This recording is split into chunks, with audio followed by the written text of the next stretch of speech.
19세기 미국의 유명한 붕사이자 신학자이고 또 목회자였던 조나단 에드워즈 목사님이란 분이 계십니다. 이분은 유명한 청교도 목회자입니다.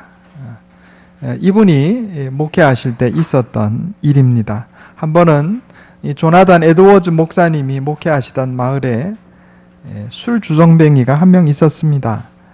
교회도 나오지 않고 늘 술에 취해서 살고 또 도박에 빠져 살던 그런 사람이었습니다. 그런데 한 번은 아침 일찍 이 사람이 헐레벌떡 목사님 집에 찾아온 거예요. 목사님, 제가 어젯밤 꿈을 꿨는데 꿈에 천사가 나타나더니 너 회개하지 않으면 내년 요때 죽을 것이다 이렇게 했다는 거예요. 그래 목사님이 진정을 시키고 그래 신앙생활 잘 하시라고 이렇게 권면을 했단 말이죠. 그러니까 이분이 이제 술도 끊고 도박도 끊고 교회 잘 나오기 시작했어요. 정말 열심히 교회 나왔습니다. 그런데 몇 달이 지나니까 이제 사람이 그렇잖아요. 시들해지기 시작하는 거예요. 교회도 한 번씩 두 번씩 빠지다가 안 마시던 술도 또 한 번씩 또 마시다가 도박한다는 소문도 들리고 그래 목사님이 찾아가서 권면합니다. 선생님, 지난번에 그렇게 와가지고 저한테 겁이 나가지고 그렇게 말씀을 하시더니 왜 신앙생활 바로 안 하십니까? 하나님이 은혜를 주셨는데 열심히 하셔야죠. 그러니까 글쎄요 이렇게 얘기를 하고 또 교회를 안 나오는 거예요. 그래서 다시 또 한참 지난 다음에 권면을 하니까 에이 목사님 개꿈 가지고 그걸 뭘 그러세요? 예, 하나님이 계시로 주신 꿈이 이제 개꿈으로 바뀐 거예요.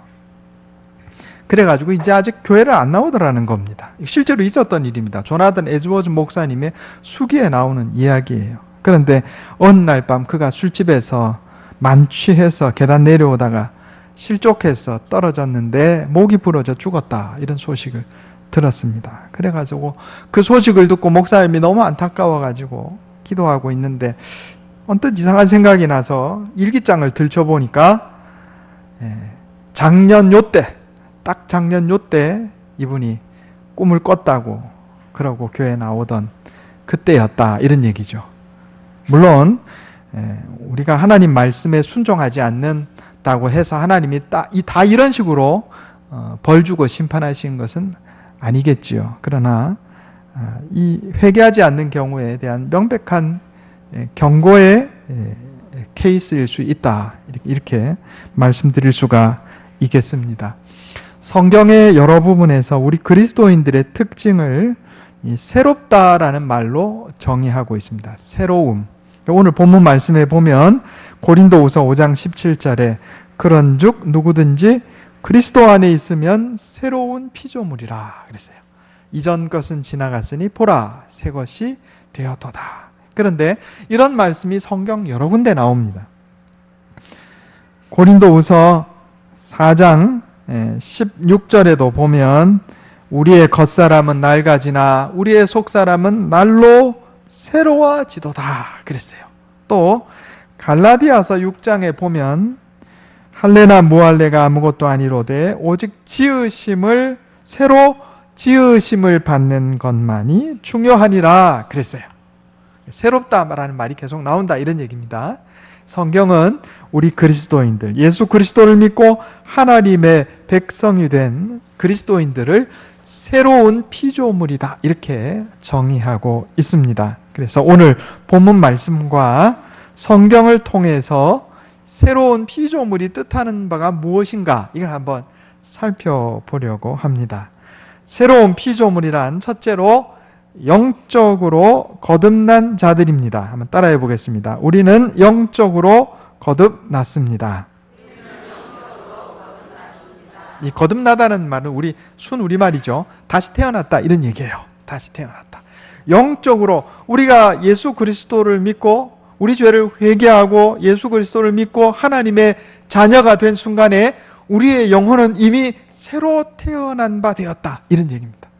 여러분 니고데모 이야기 다 아시죠? 예수님께서 니고데모에게 사람이 성령으로 거듭나지 않으면 하나님 나라를 볼 수 없느니라 그랬어요. 영으로, 성령으로 우리의 영혼이 새로 태어나는 것, 이것이 바로 새로운 피조물의 의미다, 이런 얘기입니다. 알렉산더 대왕이 어느 날 노예선을 방문을 했습니다. 이 노예선이라고 하는 것이 옛날 보통 우리가 갈릭선이라 그러는데 그 배 밑바닥에 노젓는 데가 있는데 그 노젓는 데 죄수들을 노예로 삼아가지고 이 노젓는 일을 시켰단 말이에요. 배가 문제가 생겨서 가라앉으면 제일 먼저 죽는 사람들이 노예들입니다. 거기다가 도망 못 가게 쇠사슬로 채워놓기 때문에 여러분 영화 같은 데서 봤을 거예요. 이 노예졌다가 배가 부서지면 죽는 거예요, 그냥. 바로 이런 노예선에 방문을 했습니다. 그런데 이 대왕이 그 밑에 노예들에게 내려갔던 모양이에요. 노예들이 이렇게 말합니다. 나는 억울한 사람입니다. 나는 죄가 없는 사람입니다. 여기서 이렇게 노예로, 배 젓는 노예로 복역할 이유가 하나도 없습니다. 다들 이제 기회를 만났다. 이제 임금님이 얘기하면 사면받을 수 있으니까 다 그렇게 얘기하는 겁니다. 그런데 그 중에 한 사람만 아무 말이 없는 거예요. 그래서 이것을 이상하게 여긴 알렉산더 대왕이 자네는 왜 말이 없나? 이렇게 물으니 그 사람이 대답하기를 임금님, 저는 참으로 죄인입니다. 여기서 이 고생을 해야 마땅한 죄를 지었습니다. 그러니까 알렉산더가 이 배 선장을 불러다가 아니 여기 전부 의인인데 한 사람만 죄인이네? 죄인이하고 의인하고 섞어놓으면 안 되지. 죄인 빼. 이래가지고 석방시켜. 이랬다는 거예요. 요한일서 1장 9절에 이런 말씀이 있습니다. 만일 우리가 우리 죄를 자백하면 그는 미쁘시고 믿음직스럽고 의로우사 우리 죄를 사하시며 우리를 모든 불의에서 깨끗하게 하실 것이요. 자, 이것이 신앙의 원리입니다. 우리가 우리 죄를 하나님 앞에 자백하고 주님 내 죄를 용서해 주시옵소서 하고 은혜를 구하면 하나님께서 십자가의 은혜로 우리 죄를 사해 주신다는 거예요. 이처럼 자기 죄를 고백하고 하나님의 은혜로 죄사함 받은 사람을 우리는 거듭난 사람, 영적으로 새로워진 사람이라고 부릅니다. 아무리 생각해도 내가 죄인이 아닌 것 같아. 이러면 여러분 아직 좀 어려운 것 같아요. 깨달음이 좀 덜하다거나 아직 하나님의 은혜를 깊이 경험 못했다거나 아직 좀 절반쯤 새로워진 사람, 이렇게 볼 수 있겠습니다. 절반이라도 새로워졌으니 교회 나오는 거죠. 아니면 교회도 안 나오겠죠. 불신자들은 이렇게 말합니다. 교회만 가면 다 죄인이래. 내가 뭔 죄를 졌다고. 나 법 없이도 살 사람인데. 그렇지 않다, 이런 얘기입니다. 우리가 내 죄를 고백하고 하나님의 은혜를 구하는 자가 새롭게 된 자다. 여기 새로운 피조물이다 할 때 바로 이것을 의미한다 하는 겁니다. 레미제라블이라는 소설이 있습니다. 영화로도 나왔죠. 수년 전에 영화 나온 거 많이 보셨을 줄 압니다. 이 레미제라블의 말의 뜻은 이게 이제 프랑스어인데 레 미제라블, 영어로 하면 더 미저러블, 죄송합니다. 외국말 써서 미저러블이라는 말은 비참한 이런 뜻입니다. 비참한, 불쌍한 이런 뜻이에요. 여기 더 정관사가 붙으면 그런 사람들 이런 뜻이에요. 그러니까 레미제라블이라는 이 소설의 제목, 영화의 제목의 원래의 뜻은 불쌍한 사람들, 비참한 사람들 이런 뜻입니다. 이 제목의 뜻 아는 것도 중요해요. 그 안에 이 작가가 말하고자 했던 것이 함축되어 들어있기 때문에 그렇습니다.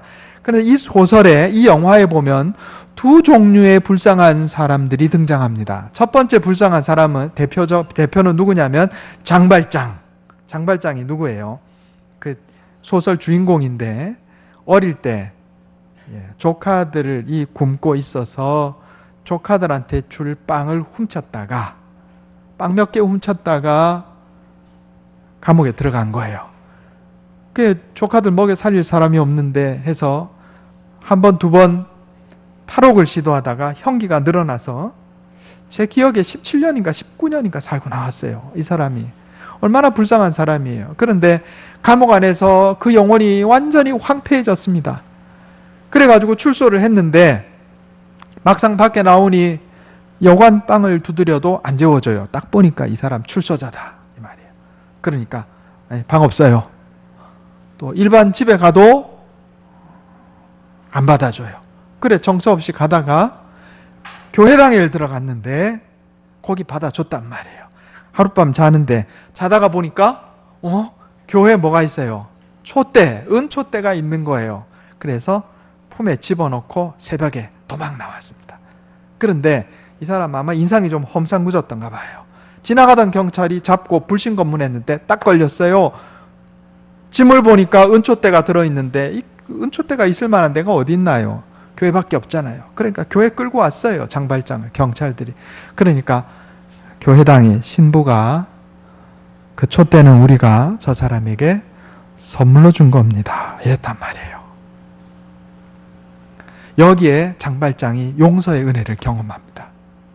내가 빵 몇 개 훔쳐서 10수년을 감옥에서 살았는데 은촛대를 훔쳤는데 교회에서 나를 용서해 줬구나. 이 사람이 바뀌어요. 사람이 바뀌어요. 물론 이제 그 뒤에 이제 조금 더 에피소드가 있죠. 그 산을 올라가서 넘다가 어떤 아이가 동전 갖고 놀다가 떨어뜨렸는데 발로 밟고 안 줬어, 애한테. 내 동전 주세요. 그러니까 너 동전이 어디 있다 그러냐? 애 울고 갔단 말이에요. 그냥 자기 발 밑에 동전을 주워서 올리면서 교회에서 하나님은 내가 은촛대를 훔친 죄를 용서해 줬는데 내가 또 어린아이의 동전 하나를 강탈했구나, 강도했구나. 눈물을 흘리고 회개합니다. 그 사람이 바뀌어요. 그리고 그 이후로 장발장은요, 자기를 위해 사는 사람이 아니고 다른 사람을 위해서 사는 사람이 됩니다. 잘 알죠? 코제트라고 하는 어린아이. 이 어린아이를 엄마의 부탁을 받아서 어린아이를 데려와서 양녀로 키우죠. 그리고 이 코제트의 남자친구, 애인을 구하기 위해서 목숨을 걸고 거기 들어갑니다. 그래서 사람이 바뀌는 거예요. 그런데 이 장발장은 어떻게 보면 인간적으로 불쌍한 사람이다 이래 얘기할 수가 있겠어요. 그런데 장발장, 레미제라블의 또 한 명의 불쌍한 사람이 등장하는데 그게 누구냐면은 자베르 경감입니다. 이 경찰이죠. 장발장을 일생 동안 추적합니다. 저거 어디 가서 또 죄 지을 것이다. 내가 잡아 넣어야 되겠다. 다시. 저 인간은 절대로 개과천선하는 인간이 아니야. 내가 반드시 잡아 넣겠다. 일생을요, 장발장 잡는데 일생을 다 바쳐요. 그런데 결국 어떻게 되죠? 자살하죠. 자살합니다. 여기 이 자베르 경감은 불쌍한 사람, 비참한 사람입니다. 장발장도 불쌍한 사람, 비참한 사람, 자베르 경감도 불쌍한 사람, 비참한 사람. 이 두 사람 중에 진짜 불쌍한 사람, 진짜 비참한 사람이 누구예요? 자베르 경감. 이게 레미제라블의 주제가 그거예요. 이 작가가 세상을 보니 사람들이 다 비참하고 불쌍한데 자신의 비참함을 깨닫고 하나님 앞에 죄를 고백하고 죄사함의 은혜를 받고 용서받은 사람들은 복된 사람들이에요. 비참한 자였지만 복된 사람으로 바뀐 거예요. 그런데 자기 죄를 깨닫지 못하고 그저 다른 사람의 죄를 발견하기 위해서 눈에 불을 켜고 오직 자기 자신만을 위해서 사는 사람들, 이 사람들이 진짜 불쌍한 사람들, 진짜 비참한 사람들이다. 이런 얘기입니다. 그래서 이 레미제라블이라는 제목은 중의적인 표현이다. 이런 얘기입니다. 세상에서 불쌍하지만 사실은 복된 사람들과 세상에서 떵떵거리고 사는 것 같지만 진짜로 불쌍한 사람들, 이 두 종류의 불쌍한 사람들을 대비시킨 것이다. 이런 얘기입니다. 여러분, 우리 그리스도인들은 불쌍한 자, 비참한 자들이었지만 우리 죄를 주님 앞에 고백하고 회개함으로 하나님의 백성이 된 순간에 비참한 자에서 복된 자들로 그 영혼이 새로워진 자들입니다. 이것을 믿으시기 바랍니다. 프랑스의 17세기 수학자이자 신학자이고 또 팡세의 저자, 물론 이게 직접 쓴 건 아니에요. 파스칼이 사후에 그 가족들이 그가 적은 글들을 모아서 책으로 만든 게 팡세인데, 이 팡세 맨 뒤쪽에 보면 이런 글이 있습니다. 이 세상에는 두 종류의 사람이 있다. 하나는 자신을 죄인으로 고백하는 의인들이 있고, 다른 하나는 자신이 의인인 줄 아는 죄인들이 있다 이랬어요. 우리가 예수 그리스도를 믿고 나 자신을 죄인으로 고백하고 회개하면 하나님께서 우리 죄를 용서해 주시는 줄을 믿으시기 바랍니다. 두 번째로 그리스도인이 새로운 피조물이다 하는 것은 인격과 삶이 변화된 것을 의미합니다. 따라해 보겠습니다. 인격과 삶이 변화된 것입니다. 알렉산더 대왕의 이 에피소드가 많아요. 알렉산더 이야기 한 번 더 하겠습니다.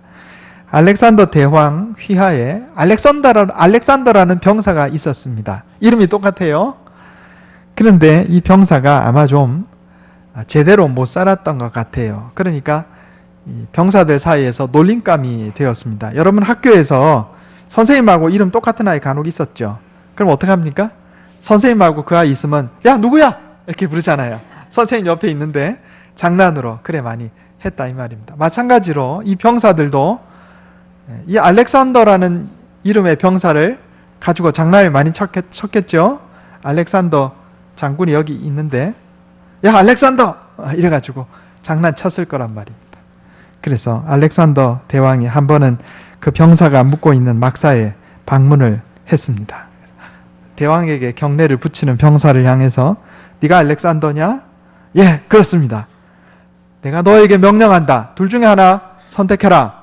이름을 바꾸든지 이름에 합당한 삶을 살든지. 무슨 얘기예요? 너 나랑 똑같은 이름 갖고 살려면 내 이름 먹칠하지 마. 아니면 이름을 바꾸든지. 이렇게 얘기한 거예요. 일개 사람의 임금도 그러할진데 여러분 우리는 누구의 이름을 딴 사람들입니까?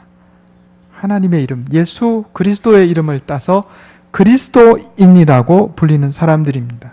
그러면 하나님께서 우리에게 뭐라고 말씀하시겠어요? 야, 너 그리스도인이란 이름을 바꾸든지 제대로 살든지. 우리가 새로운 피조물이라 하는 것은 인격이 변화되고 새로운 삶을 사는 것을 의미합니다. 그 첫 번째로 파괴적인 이기심과 자기의에서 벗어나야 합니다. 따라해 보겠습니다. 파괴적인 이기심과 자기의에서 벗어나야 합니다. 오늘 고린도후서 5장 15절 다시 한번 같이 한번 읽어보겠습니다. 고린도후서 5장 15절 같이 읽겠습니다. 시작. 그가 모든 사람을 대신하여 죽으심은 살아있는 자들로 하여금 다시는 그들 자신을 위하여 살지 않고 오직 그들을 대신하여 죽었다가 다시 살아나신 이를 위하여 살게 하려 함이라. 아멘. 새롭게 변화된 자, 새로운 영혼을 가진 자, 새로운 인격과 삶을 살아가는 자는 더 이상 자기를 위해 사는 것이 아니고 그리스도를 위해 사는 것이다. 이런 얘기입니다. 제가 전에 수요 성경 공부 시간에 존재의 질서와 사랑의 질서에 대해서 말씀드린 적이 있습니다. 존재의 질서가 뭐죠? 하나님, 그 다음 사람, 그 다음 동물, 그 다음에 식물, 그 다음에 광물. 이게 존재의 질서입니다. 이 가치의 질서예요. 여기에 따라서 사랑을 해야 된다 그랬어요. 하나님을 사랑하고 하나님을 사랑하는 사랑 안에서 사람을 사랑하고 그 사랑 안에서 동물, 그 사랑 안에서 식물, 그 사랑 안에서 광물. 이게 사랑의 질서입니다. 그런데 이렇게 해야 이 건강한 사랑, 온전한 사랑이 된다 이런 말입니다. 내가 하나님보다 남자친구를 더 사랑해. 여러분 이것은 파괴적인 사랑이 됩니다. 나와 남자친구의 인생을 망치는 파괴적인 사랑. 그 뜨거운 사랑이 아니에요. 불같은 사랑이 아니란 말입니다. 하나님을 사랑하는 사랑 안에서 내 남자친구를 사랑해야 그게 건강한 사랑이 되는 거예요. 남편을 사랑해야, 하나님을 사랑하는 사랑 안에서 남편을 사랑하고 아내를 사랑하고 남자친구를 사랑하고 여자친구를 사랑해야 이게 건강한 사랑, 생산적인 사랑, 온전한 사랑이 된단 말이에요. 이걸 뒤집어 놓으면 하나님보다 사람을 더 사랑하면 이 사랑은 뜨거운 사랑, 열정적인 사랑이 아니고 파괴적인 사랑으로 타락하게 됩니다. 자식을 하나님보다 더 사랑해. 자식을 망친다. 이런 얘기입니다. 파괴적인 사랑이 되는 거예요. 제가 파괴적인 이기심과 자기 의의에서 벗어나야 한다라고 말씀드린 것은 바로 그런 의미입니다. 자기 사랑, 자기 사랑도 예외가 아니에요. 하나님을 사랑하는 사랑 안에서 나를 사랑해야 이게 온전한 사랑이 되는 거예요. 건강한 사랑, 생산적인 사랑이 되는 거예요. 하나님보다 나를 더 사랑해. 이것은요, 파괴적인 사랑, 파괴적인 이기심이 돼서 내 인생을 망친다. 이런 얘기입니다. 성경 한번 찾아보겠습니다. 디모데후서 3장 1절.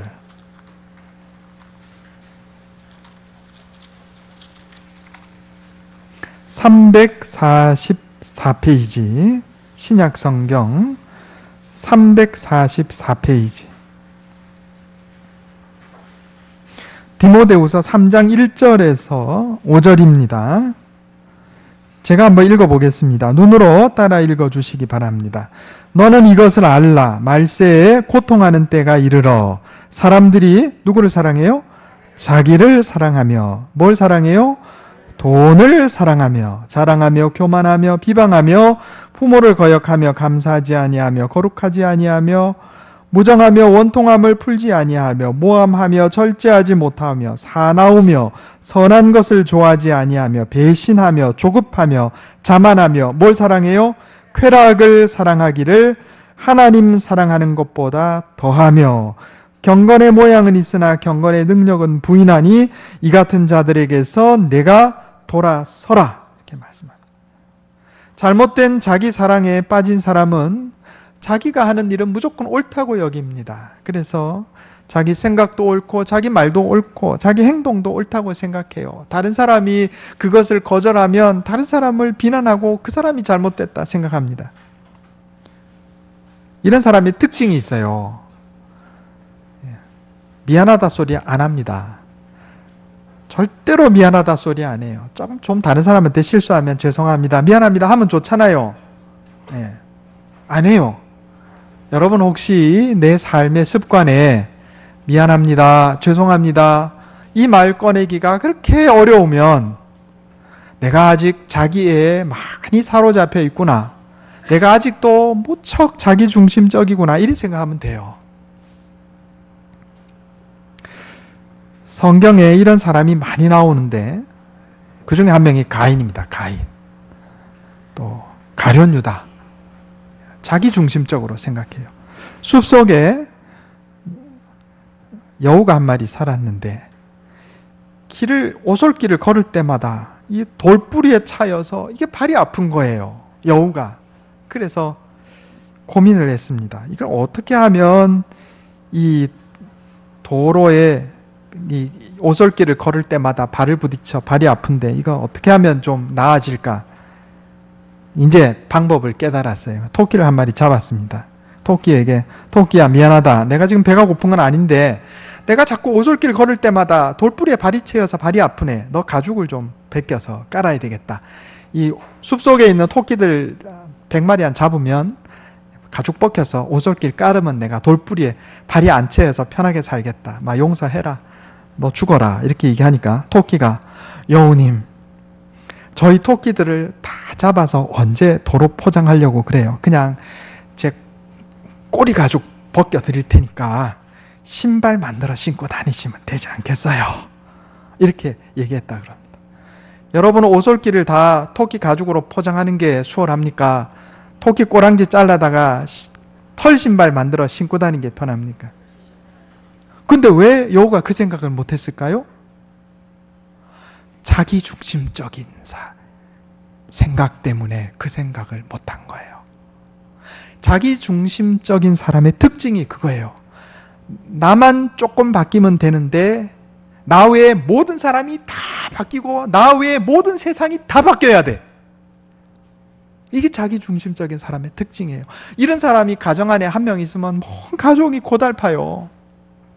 자기는 요만큼 더 바꿀 생각 않고 모든 가족 다 바뀌래. 이런 사람이 교회에 있으면요 온 교인이 고달파요. 자기는 요만큼 더 바뀔 생각 않고 온 교인들 다 바뀌래. 이런 사람이 직장에 있으면 온 직장 사람들이 고달파요. 내 마음에 들지 않는다고 다른 모든 사람을, 모든 바깥 세상을 바꾸겠습니까? 우리가 새로운 피조물이다 할 때 이런 자기중심성, 자기의로움에서 벗어나는 것을 말하는 거예요. 어떻게 해야 되겠어요? 그리스도 중심적인 사람이 되면 돼요. 나 중심이 아니고. 순식간에 되는 건 아니겠죠. 열심히 기도하고 말씀으로 날마다 나를 비춰보고, 오죽하면 천주교인들이 차 뒤에다가 내 탓이요 이렇게 붙이고 다녔겠어요. 우리에게도 굉장히 도움이 되는 이야기다, 이런 얘기입니다. 예수님의 십자가를 내 마음 항아리에 띄우고 하나님의 말씀으로 늘 나 자신을 반성할 때 이 파괴적인 이기심과 자기의에서 벗어날 수 있다, 이런 얘기입니다. 두 번째로 세상적인 옛 습관에서 돌아서야 합니다. 따라해 보겠습니다. 옛 습관에서 돌아섭시다. 에베소서 4장 22절 이하에 보면 이런, 한번 찾아보겠습니다. 에베소서 4장 21절.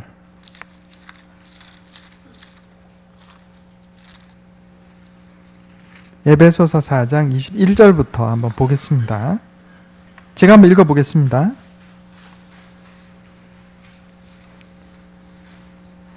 눈으로 따라 읽어주시기 바랍니다. 에베소서 4장 21절에서 32절입니다.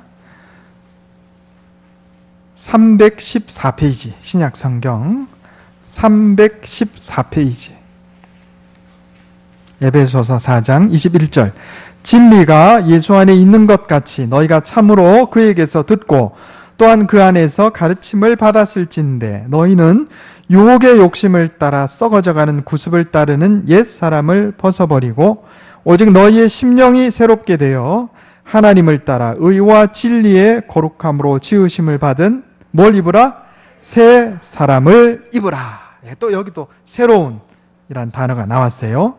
그런즉 거짓을 버리고 각각 그 이웃과 더불어 참된 것을 말하라. 거짓말하는 습관 버리라는 거예요. 26절에 분을 내어도 죄를 짓지 말며 해가 지도록 분을 품지 말고, 분내지 말라, 분을 계속 품지 말라, 이런 얘기죠. 28절에 도둑질하지 말고 수고하여 선한 일을 하라. 29절에 더러운 말은 너희 입 밖에도 내지 말고 선한 말을 하여 듣는 자들에게 은혜를 끼치라. 31절에 모든 악독과 노함과 분냄과 떠드는 것과 비방하는 것을 모든 악의와 함께 버리고 서로 친절하게 하며 불쌍히 여기며 서로 용서하기를 그랬어요. 여기 세 가지 차원이 나옵니다. 세 가지 습관을 바꾸라는 거예요. 생각의 차원, 말의 차원, 행동의 차원. 옛 습관 버리고 새 사람을 입으라. 좋은 생각하고 입에서 선하고 부드러운 말, 친절한 말만 하고 행동도 선을 행하라, 이런 얘기입니다. 여러분, 우리 특별히 입을 조심해야 됩니다. 입만 열면 불편한 말, 다른 사람 비난하는 말, 그런 얘기 집어넣고 항상 말씀이 입에서 나와야 돼요. 하나님 말씀이. 우리가 스스로를 훈련해야 된다, 이런 얘기입니다. 여기 우리가 새로운 인격, 또 새로운 삶을 살아가는 건 단박에 되는 건 아니고요. 시간이 걸립니다. 우리가 훈련 받아야 한다, 이런 얘기입니다. 결국 우리는 최종적으로 하나님께 영광 돌리는 삶을 살아야 합니다. 따라해 보겠습니다. 하나님께 영광 돌리는 삶을 삽시다. 우리 인생의 목적이 하나님께 영광 돌리는 데 있다, 이렇게 얘기하면 불신자들이요, 드디어 미쳤구나, 이렇게 얘기합니다. 예수 믿으려면 적당히 믿지 꼭 저렇게 미치냐, 이렇게 얘기해요. 그러나 그렇지 않습니다. 여러분, 예수 믿으려면 제대로 미쳐야 돼요. 제대로 미친다는 얘기는 우리 인생의 목적을 하나님의 영광을 위해 살아야 된다, 이런 얘기입니다. 하나님을 진정으로 사랑하는 자가 사람도 진정으로 사랑할 수 있어요. 하나님을 진정으로 사랑하는 자가 세상도 진정으로 사랑할 수 있는 거예요. 그것이 생산적이고 아름다운 사랑이 되는 겁니다. 그렇지 않고 하나님을 사랑하지 않고 사람을 먼저 사랑하고 재물을 먼저 사랑하고 세상을 먼저 사랑하면 그것은 뜨겁고 열정적인 멋진 사랑이 아니고 로맨틱한 사랑이 아니고 파괴적인 사랑이 돼서 나와 다른 사람을 망치고 세상을 망치는 것이 되는 겁니다. 그런 자기의 의에 빠진 사람이요, 자기 중심적인 사람이, 미국에서 한 번씩 그런 일 나잖아요. 총 들고 가가지고 다 쏴주게. 뭐예요? 자기 중심적인 사고를 하기 때문에요, 저 사람들이 나에게 상처 입혔다, 나는 옳고 저 사람 다 잘못됐다, 다 죽이겠다, 이거예요. 이게 자기 중심적인 사람의 특징이다. 우리나라는 뭐 총이 없어서 다행히 그럴 일은 없는데, 그 총 말고 말총 가지고 다른 사람을 죽인다. 말총 가지고. 말로 쏘는 총. 성경에는 불화살이라고 되어 있습니다. 불화살, 화살. 관광지에 위치한 호텔은 같은 평수의 방이라도 전망에 따라서 값이 달라집니다. 여러분, 그렇죠? 오션뷰 제일 비싸요. 그 다음 뭐죠? 마운틴뷰, 그 다음 비싸고, 창만 열면 도로가가 보이고 차가 왔다 갔다 한다, 막 매연 올라오고, 똑같은 평수에 가구는 똑같이 배치되어 있지만 값이 떨어져요. 전망이 어떠냐에 따라서 방값이 달라진다. 우리 인생도 마찬가지입니다. 여러분, 우리가 예수 그리스도를 바라보고 사는 인생, 우리 인생이 하나님을 똑바로 바라보고 사는 인생이면 그 인생은 가치 있는 인생이다, 이런 얘기입니다. 그렇지 않고 자기를 바라보고 세상을 바라보고 돈과 쾌락과 명예를 바라보는, 권력을 바라보는 인생은 가치가 떨어지는 인생이 된다, 이런 얘기입니다. 로마서 14장 7절 8절에 우리 중에 누구든지 자기를 위하여 사는 자가 없고 자기를 위하여 죽는 자도 없도다. 우리가 살아도 주를 위하여 살고 죽어도 주를 위하여 죽나니 그러므로 사나 죽으나 우리가 주의 것이로다. 아멘. 우리 예수 그리스도의 십자가의 은혜로 죄사함을 받고 새로운 피조물이 되었습니다. 이제 우리는 누구든지 자기를 위하여 사는 자가 없고 하나님을 똑바로 바라보며 하나님의 영광을 위해서 사는 자가 되어야 하겠습니다. 이를 위하여 새로운 인격, 새로운 삶을 살아갑시다. 파괴적인 이기심과 자기의에서 벗어나 악한 옛 습관을 벗어버리고 하나님의 영광을 바라보며 살아갑시다. 그래서 세상의 빛을 비추고 소금의 역할을 감당하며 다른 사람을 유익하게 하는 인생 살아서 마지막 날 심판대 앞에서 하나님께 칭찬받고 상받는 저와 여러분 되시기를 예수님의 이름으로 축원합니다. 기도하겠습니다. 하나님, 우리가 예수 그리스도의 십자가의 은혜로 새로운 피조물이 되었음을 깨닫게 해주시니 감사합니다. 우리가 거듭난 영혼을 소유한 자 되었사오니 인격과 삶으로도 변화되게 하여 주시옵소서. 파괴적인 이기심과 자기의에서 벗어나게 하시고 악한 옛 습관을 벗어버리고 선한 새로운 습관으로 무장하는 자들 되게 해 주시옵소서. 나를 바라보거나 세상을 바라보고 사는 자 없게 하시고 오직 하나님을 바라보며 하나님의 영광을 위해 삶으로 말미암아 세상의 빛을 비추고 소금의 역할을 감당하며 하나님의 심판대 앞에 섰을 때 칭찬받고 상받는 주의 백성들 다 되게 해 주시옵소서. 이것이 내 힘과 능력으로 되지 않음을 고백합니다. 날마다 말씀으로 나를 깨우쳐 주시고 성령으로 인도하여 주시옵소서. 우리 주 예수님의 이름으로 간절히 기도하옵나이다.